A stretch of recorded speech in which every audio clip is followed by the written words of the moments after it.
Assalamualaikum warahmatullahi wabarakatuh. Selamat pagi, siang, sore, malam semuanya. Bagaimana nih kabar kalian? Semoga selalu dalam keadaan yang baik-baik saja ya.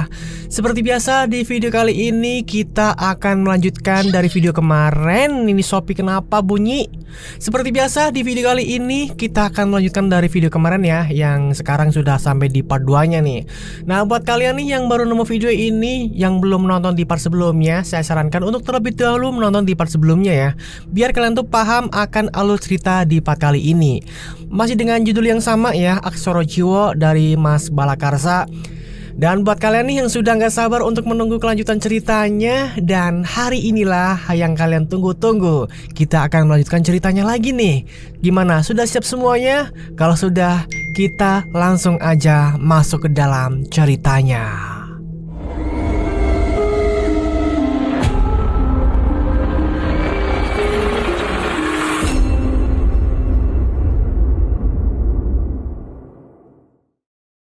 Tembang asmara lan kuciwaku marang desaku. Patiku dudu pati, nanging patiku amarga lara atiku marang desaku. Kowe kabeh kudu ngrasake lara sakjroning atiku lan soroku. Kabeh kudu mati. Quotes by Mbok Darsina. Bismillahirrahmanirrahim. Demit ora ndolet, setan ora doyan. Surya mancer ing saubenge pager, getih ireng ing saubenge peteng. Pupu sing nyawa ing sasanalaya, saka lemah bali dadi lemah. Gemah ripah loh jinawi. Terlihat sosok tersenyum menyeringai di atasnya. Terlihat pula gadis kecil Muk di bawahnya sedang tersenyum juga ke arah Mbah Sambung dan Mbok Darsina. Duk, Rene. Nak, sini, ucap Mbok Darsina pada Siska kecil. Hanya diam, dan masih tersenyum persis dengan senyum menyeringai sosok di atasnya. Duk, Reneo, ucap Mbok Darsina dengan sedikit membentak pada Siska. Namun lagi-lagi Siska hanya tersenyum memandangi mereka dengan senyum masih menyeringai. Mbok Darsina pun cemas. Mbok Darsina langsung mendekati Siska dan menariknya. Namun, sosok itu langsung turun dan menarik Siska. Terlihat Mbok Darsina dan sosok itu saling tarik-menarik tangan Siska. Demi tidak punya sopan santun, lepaskan cucuku, ucap Mbok Darsina sambil melotot ke arah sosok itu. Sosok itu malah melepaskan tangannya Siska dan mencengkram kepala Mbok Darsina. Mbah Sambung pun terkejut karena sosok itu mencengkram kepala Mbok Darsina seperti akan mematahkannya. Dengan sigap, Mbah Sambung langsung mengurungkan kerisnya dan berjalan menuju sosok itu. Hendak dihunuskan kerisnya sosok itu, melepaskan cengkramannya dan terbang ke atas pohon asem lagi. Sosok itu dan Mbah Sambung hanya beradu tatapan mata, saling melotot. Bahkan keduanya seakan berinteraksi seolah sedang bertarung batin. Mbah Sambung pun meninggalkan sosok itu dan menuntun Mbok Darsina. Ayo Nyai, ucap Mbah Sambung. Tak lupa juga menggendong Siska. Mbah Sambung menuntun menuju ke dalam gubuk. Hari-hari pun berlalu dengan cepat. Siska masih suka bermain di bawah pohon asem besar itu. Masih asyik dengan temannya sosok wujud santet Brojo. Sampai-sampai wujud itu dinamai atau diberi nama oleh Siska dengan nama Mbak Ayu. Digambarkan cerita oleh Siska, Mbak Ayu ini cantik dan murah senyum. Selalu mengajari Siska tentang hal-hal yang membuat Siska lebih mengenal dunia itu sangat kejam. Manusia itu adalah makhluk paling berbahaya karena mempunyai nafsu yang terkadang tidak bisa dikendalikan dan tidak puas dengan segala bentuk pencapaian. Di bulan Suro kembali terjadi perdebatan yang sangat serius di keluarga Muk. Kang, iki piye yo Kang? Siska yo soyo aneh, medeni ini tak sawang-sawang. Yang artinya, Kang, ini kenapa ya Kang? Siska semakin lama kok semakin aneh aja ya. Menakutkan kalau aku lihat-lihat, ucap Mbok Darsina dengan panik. Matanya melihat ke penjuru arah entah memastikan sesuatu, entah. Mata Muk pun mengikuti Mbok Darsina melihat juga ke segala penjuru arah. Dari luar terdengar suara gemuruh orang berbincang. Sopo kae? Hah? Di, sopo kae? Hah? Mana? Siapa itu? Terdengar banyak suara langkah kaki yang tersaji dalam sepiring malam yang sunyi dan sepi. Kerak, tiba-tiba pintu terbuka. Dan Mas Muk, ucap seseorang dengan terbata-bata. Dia adalah Sarno, penjaga rumah Broto yang baru saja bekerja dengan Broto seminggu. Ternyata yang mondar-mandir dari luar rumah dan menciptakan suara langkah kaki adalah Sarno. Matanya merah melotot dan gagu. "Ada apa, Sar? Ada apa?" tanya Muk pada Sarno. Mas Muk," ucap Sarno masih gelagapan. Sarno pun mengembangkan tangan Muk seolah ingin mengajaknya ke suatu tempat. Tini, Mbok Darsina pun hanya bisa melihatnya. Di waktu yang sama, Mbah Sambung sedang bergegas pula melakukan topo ijol nyowo atau pertapaan tukar nyawa. Topo ijol nyowo dilakukan dengan penuh kerahasiaan dan hanya Mbok Darsina yang tahu. Karena itu juga konsekuensi atau syarat jika mau menyelamatkan keluarga Muk dari malapetaka Santet Brojo. Di bawah rerimbunan pohon ringin, Muk dan Sarno masih berjalan, diikuti susulan langkah Tini yang menggendong Siska dan gandengan tangan Mbok Darsina. Sampailah pada sebuah gubuk kecil, gubuk yang reot dan usang. Itu adalah rumah Sarno. Di sebuah bilik kecil dengan dinding anyaman bambu serta kamar tidur berkelambu, nampak dua sosok manusia yang hanya terbujur kaku. Hiasan cahaya remang lampu minyak petroleum usang menyajikan jelas pandangan yang membuat sekujur tubuh meriang. Kedua insan manusia tak berdaya dengan mulut perot dan mata secara ingin keluar karena melotot. Tangan dan kaki pun hanya terlihat seolah seperti batang jagung. "Ini Mas Muk," ucap seorang suami. Ucap seorang bapak yang menunjuk istri dan anak perempuannya terbaring lunglai di tempat tidur reot yang banyak termakan rayap. "Ini kenapa, Sar?" ucap Muk bertanya pada Sarno. Namun hanya gelengan kepala yang dihidangkan oleh Sarno. Muk, sapa lembut seseorang dari luar gubuk reot Sarno. Itu adalah Mbok Darsina dan istrinya serta anaknya Siska. "Duh Gusti, kenapa ini? Kok bisa seperti ini?" ucap Mbok Darsina. Semua hanya diam kecuali Muk. Muk meminta Mbok Darsina untuk menolong keluarga Sarno. Namun Mbok Darsina menolak karena hal ini cukup berisiko. "Muk, itu namanya peliharaan tulang arak. Peliharaan itu tidak bisa dilepas apalagi dibinasakan dari asalnya. Karena itu sebuah pertukaran dengan apa yang didapat Sarno," ucap Mbok Darsina. Namun Muk tetap bersikeras memohon kepada Mbok Darsina untuk menolong keluarga Sarno. Semua karena iba, sampai-sampai Muk memohon dengan penuh ketulusan. Hati seorang lelaki baik-baik yang sangat jarang ada di dunia. Mbok Darsina sebenarnya ragu, karena tanpa Mbah Sambung, dia seperti belum mampu jika menolong keluarga Sarno seorang diri. Ada juga kemungkinan jika salah profesi maka nyawa yang akan menjadi ganti. Singkat cerita, tepatnya di malam Selasa Kliwon prosesi itu dilakukan, dan segala kebaikan yang dilakukan menjadi sebuah petaka di desa. Prosesi itu tak berjalan sesuai rencana. Istri dan anak perempuan Sarno malah merenggang nyawa. Mbok Darsina pun terkena imbasnya. Tangan Mbok Darsina mengalami luka bakar hebat dan membuat matanya buta satu karena terkena tusuk dupa. Apakah hanya sebatas itu nelangsa yang diterima Mbok Darsina akan niatan baiknya? Tentu tidak. Sarno terpukul dan serasa dendam dengan Muk dan Mbok Darsina. Umpatan asu, bajingan, dan kata kasar lain terucap dari Sarno bersama derai air matanya dan rasa sesak di dadanya melihat keluarganya meregang nyawa. Hari-hari Mbok Darsina terasa pilu. Banyak fitnah dan omongan warga desa akan peristiwa di gubuk reot Sarno. Sarno seolah mengucapkan kebencian kepada warga desa akan peristiwa itu.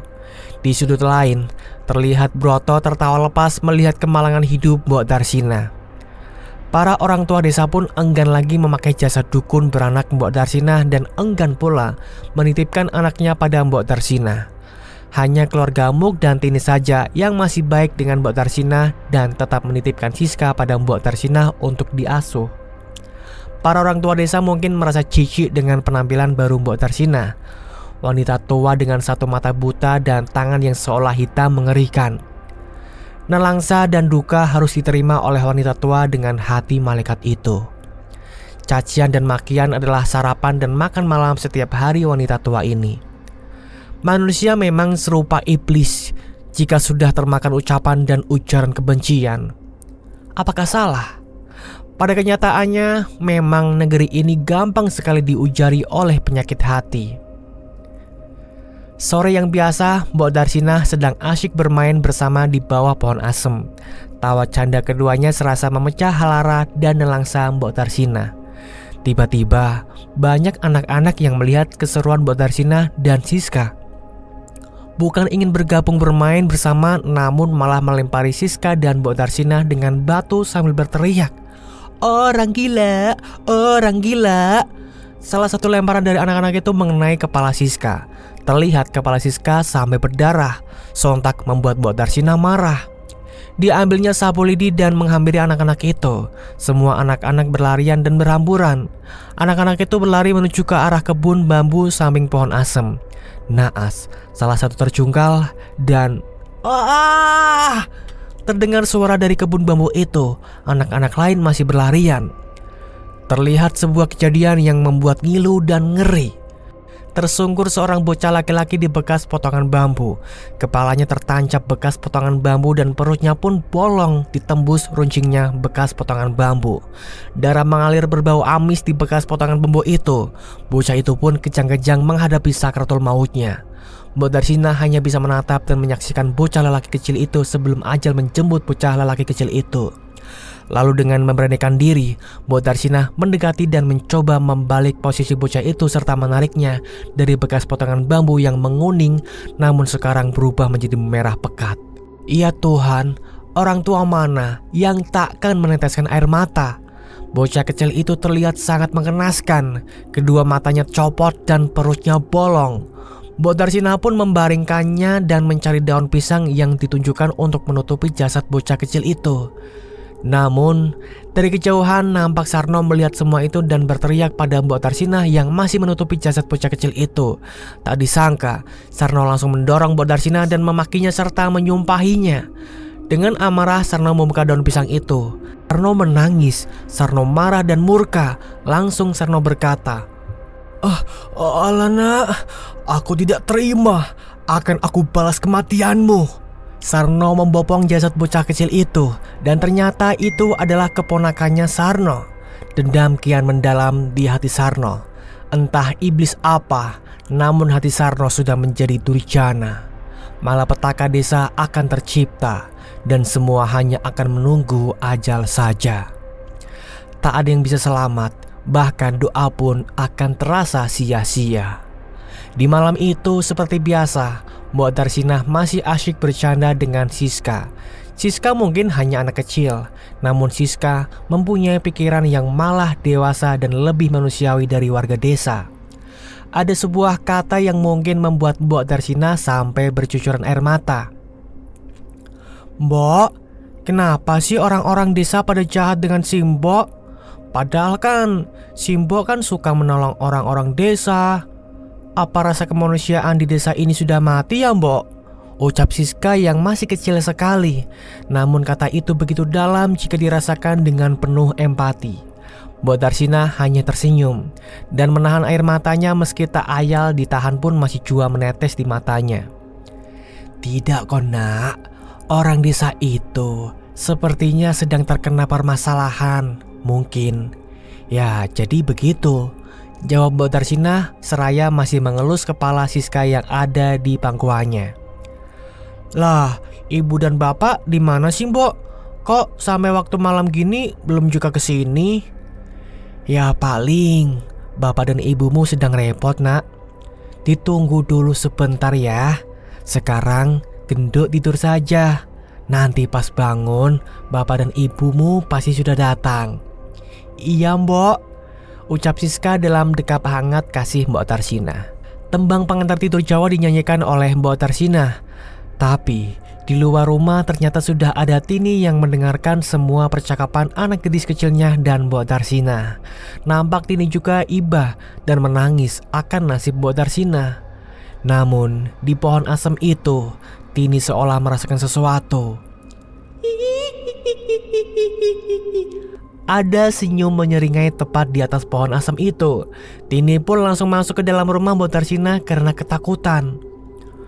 Bruak! Suara mendorong pintu. "Tin, ada apa? Kok seperti ketakutan begitu?" tanya Mbok Darsinah kebingungan akan sikap Tini dan kulitnya yang terlihat pucat pasi. Tidak ada apa-apa, Mbok," jawab Tini dengan senyum sekenanya. "Oh alah, ya sudah. Ini anakmu dari tadi mencari kamu, Tin. Terus aku tidur-tidurkan saja. Soalnya kepalanya bocor tadi." "Lah, kok bisa sih, Mbok?" tanya Tini terkejut akan ucapan Mbok Darsinah. "Tadi ada anak kecil banyak melempari batu, terus kena Siska, Tin," jawab Mbok Darsinah. "Anak sekarang kok tidak punya sopan santun ya? Suka menyakiti orang lain. Kalau besar mau jadi apa?" ucap Tini. Mbok Darsinah masih sibuk mengipasi Siska yang tertidur sembari mengelus serta mengecup kepala anak kecil Tini itu. Nampak Mbok Darsinah begitu menyayangi Siska. "Lah, ini anakmu mau kamu gendong pulang? Baru saja tidur loh ini, Tin," ucap Mbok Darsinah. "Iya, Mbok, di rumah tidak ada siapa-siapa. Apa Mbok ikut saya aja sekalian ke rumah, Mbok?" pinta Tini pada Mbok Darsinah. Namun Mbok Darsinah menolak dan memilih istirahat saja di gubuk sederhananya. Beliau berkata bahwa sangat lelah dan ingin tidur lebih awal. "Oh alah, Genduk," panggilan anak perempuan Jawa ya. "Yang sabar ya, Nduk. Semua akan mulia akhirnya.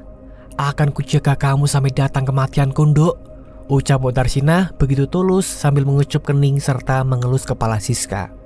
Sebelum itu si Mbok meminta ingin menggendong Siska, entah karena apa.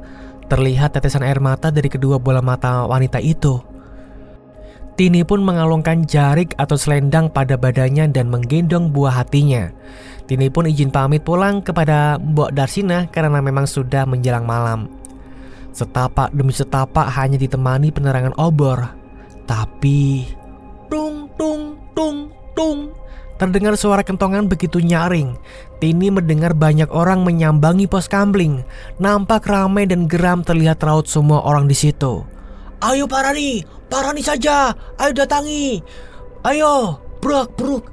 Suara teriakan dan langkah kaki penduduk yang seperti kerasukan setan malam itu. Tapi yang lantang bicara di antara mereka semua adalah suara Sarno dan Broto. Terdengar jelas di kedua daun telinga Tini. Langkah geram kesetanan mengawal semua penduduk desa. Tempat yang akan mereka datangi tak lain adalah gubuk dukun beranak desa, yaitu Mbok Darsinah. "Tukang santet, wong tua setan, balikan keluargaku bajingan!" Umpatan demi umpatan keluar dari mulut Sarno ditambah provokasi dari Broto. Semua penduduk desa pun ikut mengumpati, bahkan menyumpahi wanita tua yang tak tahu apa-apa itu. Dan dilemparkannya obor oleh Broto diikuti Sarno ke gubuk Mbok Darsinah. Kobaran api langsung menjalar, si jago merah kian melalap segalanya. "Bakar hidup-hidup, bakar orang tua tukang santet itu, ayo bakar, bakar!" teriakan kesetanan para penduduk desa. Panas!" terdengar jeritan dan kesakitan dari dalam gubuk itu. Di balik pohon, Tini pun tak bisa berbuat apa-apa. Dia hanya bisa menangis sembari melihat kejadian keji itu di depan matanya. Sungguh biadab penduduk desa di malam itu. Tak lama kemudian, keluar seseorang dari dalam gubuk. Pakaiannya terbakar, kulitnya melepuh, rambutnya terbakar, dan seluruh tubuhnya masih menyisakan luka bakar begitu hebat. Wah! Semua penduduk desa terkejut. Tiba-tiba wanita tua itu jatuh tergeletak di teras gubuknya, disaksikan seluruh penduduk desa. "Ini bagaimana, Pak Broto?" tanya semua penduduk desa. Sebentar, aku pikirkan dulu," jawab Broto. Broto pun mengajak semua warga untuk membawa wanita tua itu ke area tengah hutan, di mana di sana terdapat sumur tua Belanda. Dibawalah wanita tua itu menuju ke hutan itu. Masih terdengar suara eraman kesakitan dari mulut Mbok Darsinah. Suara itu mungkin terdengar seperti sakaratul maut. Sampailah di sumur tua di tengah hutan. Wush, biur. Dilemparkan wanita tua yang sudah tak berdaya itu ke dalam sumur dan segera semuanya bergegas meninggalkannya. "Pokoknya ini sudah selesai. Ayo kembali sekarang," ucap Broto. Semua penduduk pun kembali dan pulang ke rumah masing-masing. Hanya Tini yang masih menangis terseduh, yang masih juga berdiam diri di balik pohon asem itu. Namun pada jam 00, terdengar suara. Mungkin setan pun akan ketakutan, apalagi manusia jika mendengarnya. Di sini ceritanya ada orang yang menyanyikan lagu ya. Namun saya di sini nggak tahu nadanya gimana. Cuma di sini ada liriknya. Liriknya berbunyi seperti ini teman-teman. Tembang tresno marang desaku, desa kang ayem lan bungahe ati. Ojo podo sembrono, ojo podo salah lelaku. Dongamu muspro. Seperti itu ya liriknya. Tiba-tiba langgam suara dan entah bisa-bisanya disertai gamelan yang entah dari mana berubah menjadi teriakan keras wanita tua. Tembang asmara lan kujiwaku marang desaku. Patiku dudu pati, nanging patiku amarga lara atiku marang desaku. Kowe kabeh kudu ngrasake lara sajroning atiku lan soroku. Kabeh kudu mati. Artinya begini. Lagu asmara dan kecewaku kepada desaku. Matiku bukanlah kematian. Matiku dikarenakan sakit hatiku akan desaku. Kalian semua harus merasakan sakit sejauh hatiku dan sengsaraku. Semua harus mati. Ucap suara yang keras memenuhi desa. Sudah nak, ibu tak kuat menceritakannya lagi. Ucap Tini, Padaku, Deno, dan Dimas. Terlihat kesedihan masih menyelimuti raut tua Bu Tini. Namun, sepintas kulihat ada seorang nenek tua berjalan membungkuk cepat menuju lift. Sudah biarkan, ucap Dimas sambil menepuk bahuku keras. Tak ada lagi yang bisa aku tanyakan pada Ibu Tini, karena Ibu Tini menolak menceritakannya. Kami pun masih kekurangan petunjuk agar masalah ini segera terselesaikan. Namun Bu Tini meminta sepucuk kertas dan menuliskan sesuatu. Di kertas itu terlihat sebuah alamat dan siapa saja nama-nama yang bisa kami datangi agar lebih menambah petunjuk. Kami seolah lelah akan permasalahan ini dan kami tahu tujuan kami besok kemana. Ke dusun mati di sebelah timur Jawa. Dan itulah teman-teman ceritanya untuk di part kedua kali ini. Kita akhiri sampai di sini dulu ya. Kita akan lanjutkan ceritanya di part selanjutnya. Buat kalian nih yang penasaran akan kelanjutan dari cerita ini, saya sarankan untuk stay terus di channel Dimensi Mimpi ya.